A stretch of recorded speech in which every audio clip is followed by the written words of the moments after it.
birthday visit in '84, Ronald Reagan is, of course, very excited to be here. He's the one, he's presented with a key to the house on the front steps. He's the one who gets to unlock the door and let everyone in. And they said he was very excited.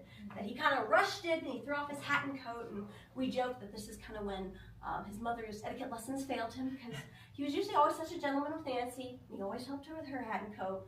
Well, poor Nancy, she just had to help herself this time because the boy was back in Dixon. Yeah. Now, having come to this room, the first thing that Ronald Reagan actually does is he drops to his knees and he starts patting around the fireplace.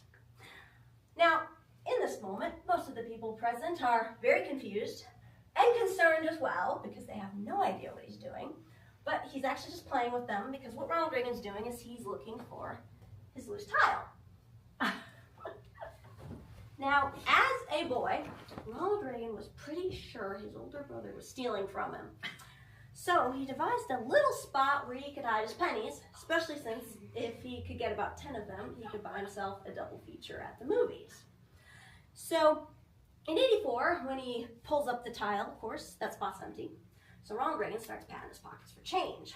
Well, the thing is, for safety reasons, Secret Service doesn't let you carry things like that on your person.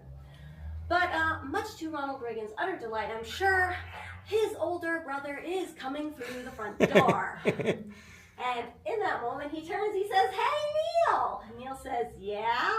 He says, "You got any money?" So Neil Reagan reaches into his pocket, he pulls out 4 pennies, which he hands over to Ronald. Ronald puts them in his little hiding spot, and those pennies are on display up there. I joke sometimes that he's Neil's lucky that Ronald didn't charge him interest.